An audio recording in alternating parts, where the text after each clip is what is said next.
Namaskar, good afternoon, all of you, my dear students. It's me, Vishnu Gargi, your social study teacher for Papson Distance Education or Papson Distance Learning. And in this class, last time the we have discussed about the infrastructures of development last time, and we are going through this again. In this infrastructures of development, here are three infrastructures which are defined. One is drinking water, which we already completed, energy, and human resource. These are the three infrastructures of development. And we have already talked about drinking water, why drinking water is most important, and how drinking water, the condition of the drinking water in our country. Those things we have discussed last time. And somehow we have discussed the energy too, and it is not completed. So I'm going to briefly talk about energy, and I will move to the human resource. Last lesson. Yeah, I think in your book these are given in a separate lesson. In most of the textbook which you are following may have a different lesson like drinking water, energy, and human resource. Different three lessons. I'm talking here in a same lesson like infrastructures of development. Now let's talk about the energy. Energy is one of the most important part of our life because energy is being used to cook food or light the bulbs, run factories, large machines in hospitals, and for this all we need energy. So energy is one unavoidable part of our life which is must for us. So that this is one thing. Another energy is a very important infrastructures of development, because why it is infrastructure of development is simply without energy we cannot work at all, or the progress or industrial development, or in development in other sectors like science and technology, or big machines cannot be operated. So energy is the most important part of our life, or it is most important infrastructures too. And there are different source of energy like hydroelectricity, or generator, or solar power, or biogas, firewood, coal, natural gas, water mill, wind power, nuclear powerhouse, petroleum products, or biological wastes. These are the some sources of energy. Among them, hydroelectricity is the most important source of energy for us, because in drinking water, I already told you that Nepal is the second richest country. We are claiming that second richest country of the world in terms of water resources, and from that water resources, or from the rivers in our country which are flowing, though from those rivers we can produce around, the tentative survey shows that 83,000 megawatt, but technically or financially we can produce around 43,000 megawatt into three different river basins like Kosi, Karnali, and Gandaki. Means that much energy can be produced within our country from our rivers, isn't it? So that hydroelectricity is the most important source of energy in our country. So this is one. Another thing. Well, how is the situation at present regarding the energy in our country? These things we need to know. Like Nepal is very rich in water resources, which I already told you, and there are big rivers like Kosi, Gandaki, Karnali, Rapti, and Mahakali. These are some, as well as many other lakes are there, and other many revolts or rivers are there. Big or small rivers, like there are around about 6,000 or more than 6,000. Many we are claiming this much rivers are there in our country. Most of them originated from the Himalaya region, or they are perennial, as they are fed by the Himalayan snow, and they are flowing every time or 12 months, isn't it? So from those rivers we can produce large amount of energy. So we have a very high potential of hydroelectricity in our country, which I already told you. Feasibility studies have shown that as much as 83,000 megawatt of hydroelectricity can be produced or can be generated in Nepal. That is so. And at least 43,000 megawatt of hydroelectricity can be generated financially or technically at 43,000, that is. And but by now, up to now, how much we have produced means simply we have not been able to generate even 1%. Now we have generated more than 1%, but not more than 2-3%. Means how much capacity we have, just 2-3% or 1-2% we are producing up to now. Means see there the possibility of hydroelectricity. That is the things what we need to know.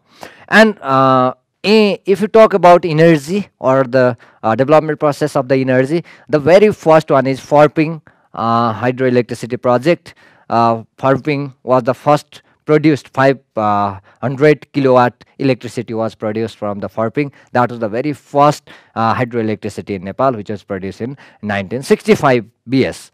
Isn't it? Now more than 100 hydroelectricity projects, small or big projects are there, including small scale ones, have been established in Nepal. Means around 100 hydroelectricity projects are there in Nepal now. And if you talk about present situation up to 19, it may be increased because many hydroelectricity projects are going to be completed very soon, like Upper Tamakusi, 456 megawatt, that is going to be completed, and other many small or big hydroelectricity projects are going to complete. Early of 2090s data shows that 1073 megawatt only we are producing. Means technically, like we can produce it technically and financially we can produce 43,000, but just 1,000 megawatt we are producing.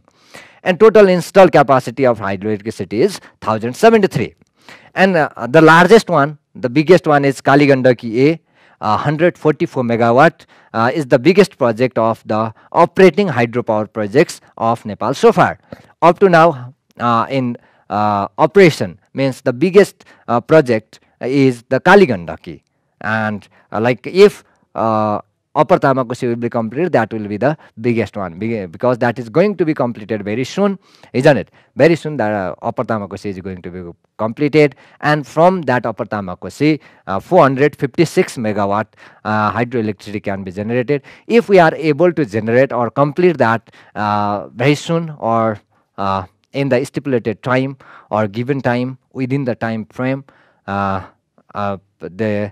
dependency upon India regarding the energy will be reduced, or almost we will be sustained for the time being, isn't it? Because now we don't have the energy crisis or load setting. This kind of problems are not there in our country, not because we are producing as much as we need, but because we are importing from India and we are reducing the energy crisis in our country.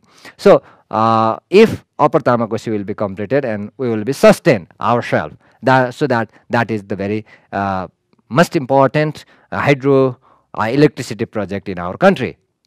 And there are other like electricity are there: Kulekhani, Marsangdi, Madhya Marsangdi or Mid Marsangdi, Upper Marsangdi, Bhotekoshi, Trisuli, Khimti, Chilime, and Modikhola are some other major hydropower projects in our country.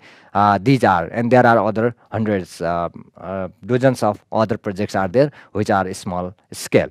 In addition to hydroelectricity projects, diesel plant, which is in Hetauda, now that is not in operation, I think, and solar panels also is the source of energy in our country. Wind plants also generate electricity. These are the most possible source of energy in our country. Most important source is water or hydroelectricity. Second is the solar panel or this solar energy, and another is wind energy. These are the major three energies which are possible in our country.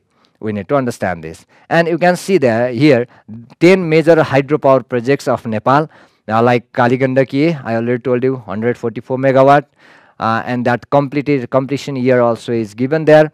Mid Marsangdi, Kulekhani, Khimti Khola, Upper Marsangdi, Upper Bhotekoshi, another Bhotekoshi project is also going on. Kulekhani second, isn't it? Chamelia, another the Upper Madi. These are some projects or top 10 projects which are in operation at present. This is the situation, overall situation means they in the 1073 megawatt is producing from these projects, including other many like small scale projects are there in different places, or hundreds of small scale projects like 300 kilowatt or 200 kilowatt, 100 kilowatt kind of projects are there in many places, so that many local areas are being used to are being able to use the energy.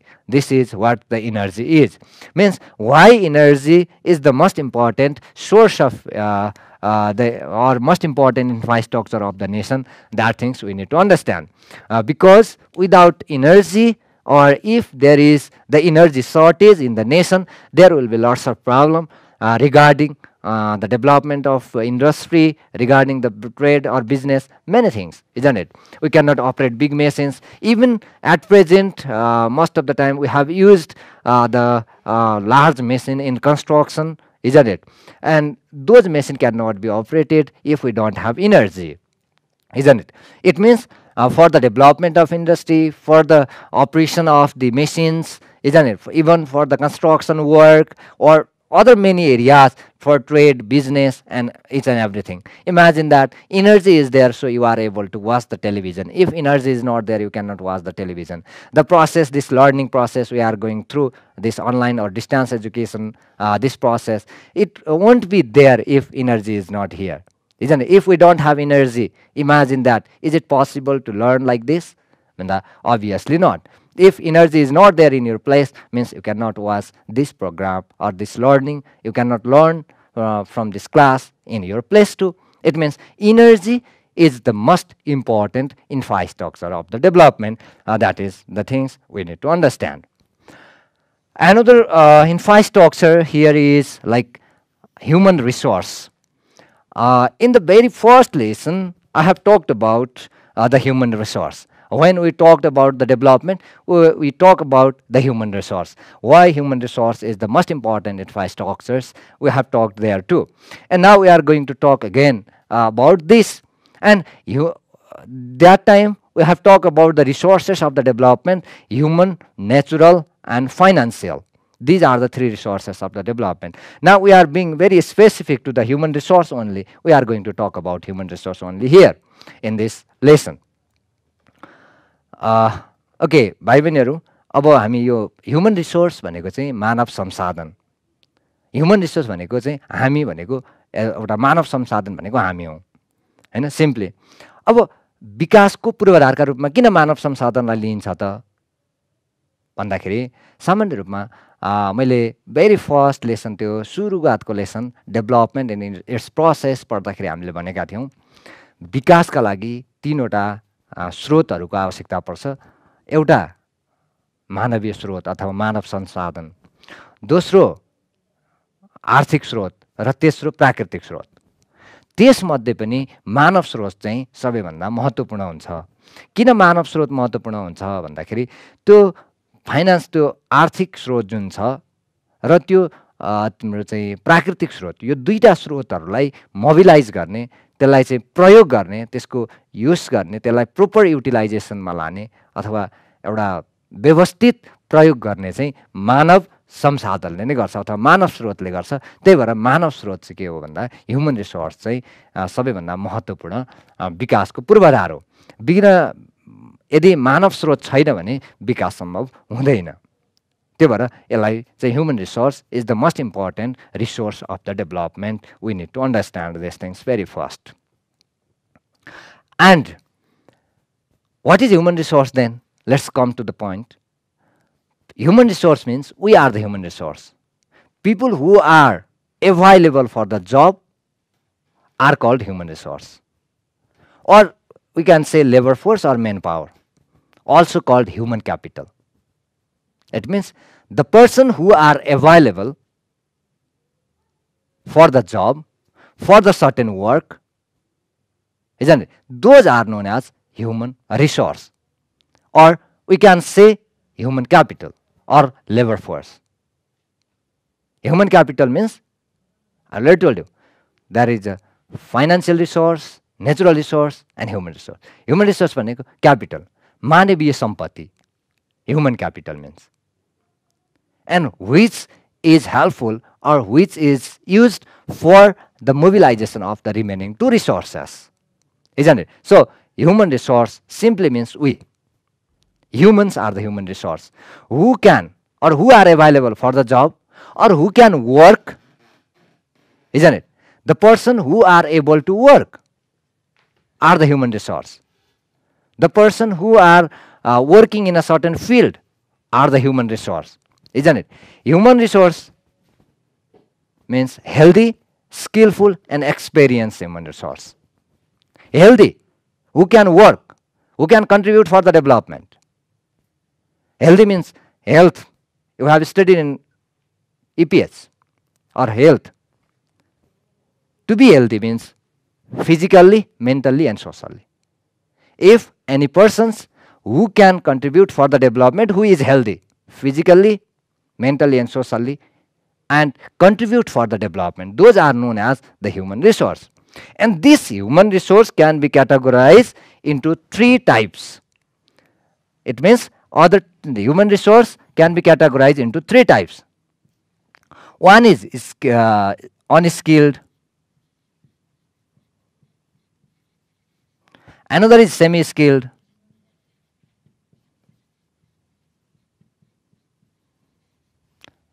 another is skilled. These are the three types or different types of the human resources. These are the three different types of the human resources. Human resource means the persons or the people who are available for the job or who can work in a certain field or who can contribute for the development or for the progress, for the change of the society is human resource. And that human resource can be categorized into three on the basis of their skill. Like unskilled, अदक्ष जनशक्ति, semi skill अर्धदक्ष जनशक्ति र skill दक्ष जनशक्ति भनेर भन्छौँ हामी. अदक्ष भनेको जोसँग ज्ञान सिप छैन, सेमी स्किल भनेको ज्ञान र सिप त छ तर he is not the expert in that हैन, र स्किल भनेको चाहिँ पूर्ण दक्ष भनेको the person who gain skill, knowledge, experience in a certain work. In this way, human resource can be categorized into three. And which one is the most important? And let's talk about skill human resource. Skill human resource is the most important human resource for the development. Why means skill human resource only can make a plan, proper plan and policies to mobilize the remaining two resources here. Remaining two human resources, semi-skilled human resource and unskilled human resource on the one side. On the other side, skilled human resource only can make a plan and policies for the mobilization, proper mobilization or utilization of the financial resource and natural resource. Isn't it? A simple example. When we are planning to construct one bridge, simple example. When we are planning to construct one bridge, first we need engineers. Engineers are a skilled human resource. Isn't it? If we are going to construct a hospital, and we need doctors. Doctors are the skilled human resource. If we don't have doctor and we are constructing the building for hospital, that building does not cure the patients. There is no any possibility to cure. Isn't it? So that skilled human resource is most important human resource for the development. Means, see there, see this in the slide. Skilled human resource refers to the people who are trained. Skilled human resource means the people who are trained, well experienced and gained knowledge about certain work and can do a certain job efficiently. If human resource is skilled, then only work efficiency will be there. Isn't it? Imagine that an engineer is there and who is planning a road. he will plan very smoothly, isn't it? He spent maybe 2 months. But if we are planning to build up a road, how much month we need to spend? Or we can say that road won't be constructed because there is no skilled human resource. We are not the skilled human resource to plan for the road construction or for the bridge or something else, like buildings is even. If we are going to plan or going to construct a building, first we need to hire or we need to consult with engineer. Let's prepare the plan. Isn't it? Then only it can be developed. Otherwise not. Means there is no any possibility of the construction of the development without skilled human resource. Means skilled human resource refers that. It means they are the well experienced person, they gain the knowledge, they are trained for that work, and they can perform certain job very efficiently. Efficiency, work efficiency will be there. Like if a person, a computer IT operator, the person who is working from a long time, who gain knowledge in that field, and he is working, or let's say simple example, he is typing something. He will type 100 words in a minute or more than 200, 300 words in a minute. If we type or I start to typing the same thing, it will take 5 times, isn't it? Or 5 times more time for me, isn't it? Why? Means work efficiency is not there now, isn't it? Because I am not well trained for that work. I may know, but I am not well trained, isn't it? So human skill, human resource is there, means work efficiency will be there on the one side.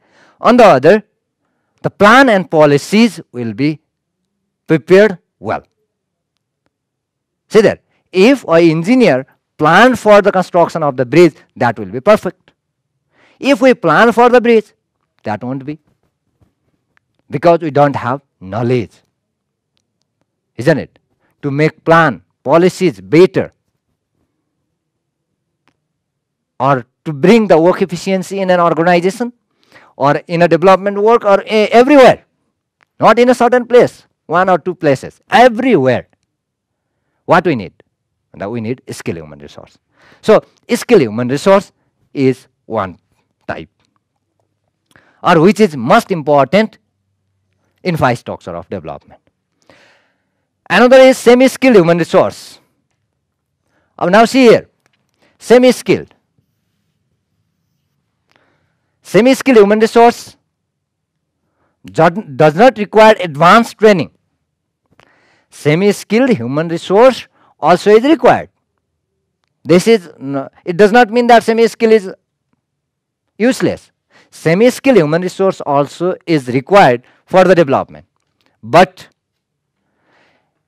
it does not require, or semi-skilled human resource does not require advanced training or specialized skills like doctors, like engineers, but it does require more skills than an unskilled labor in job. Like semi-skilled human resource does not require advanced training or specialized skill in a certain work, but they is required, or they need to have more skill and training than unskilled human resource.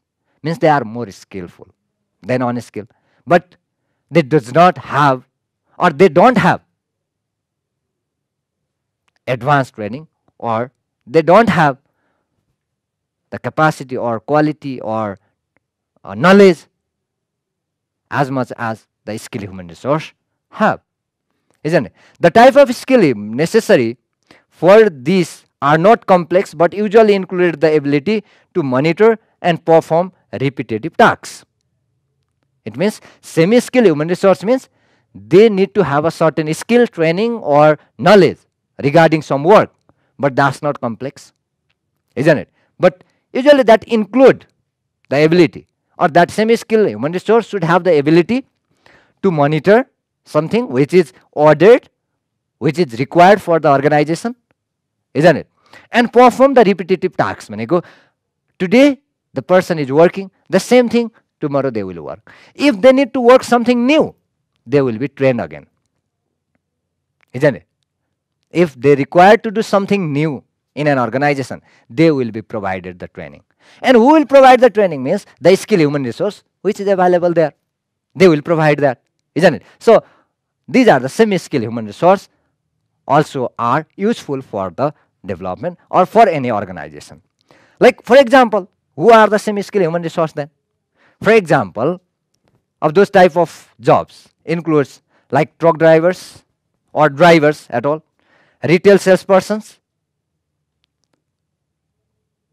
the person who is involving in marketing, bartenders, flight attendants, isn't it? Taxi drivers, waiters, security guards, those people. They repeatedly work the same thing. And if they need to work something new, they will be trained again, isn't it? Like salesperson, retail salesperson, the person who is selling the goods somewhere. And that person requires certain training, certain skill to sell the goods, isn't it? And if new goods is there to sell, that repetitive one goods they are selling means if they are selling YY noodles, they are selling every day. If they need to sell something else, they will be provided training. Isn't it? What kind of plan is there to sell this? What kind of policies are there? What kind of quality is there in that goods? Those all the things will be given to them, or they will be trained for these all the things, and again they will sell. Means and they repeatedly sell the same thing, and if they need to sell new things, again they will be trained. Means these kind of human resource are known as semi-skilled human resource, isn't it? Another human resource is unskilled human resource. Now, finally, like skilled, semi-skilled, and unskilled. Unskilled human resource refers to our workers who possess no particular skill and likely have no formal education. Most of the unskilled human resource may not have a formal education, or they don't require this formal education. One. Another is the workers who possess no particular skill. They don't have any skill. No skill, no formal education. And this type of work usually involves simple duties that don't require judgment. No judgment is required for their duty. Whatever is being ordered to work, isn't it? They will work. Whatever they are ordered, isn't it? In some cases, unskilled labor requires physical strength and exertion.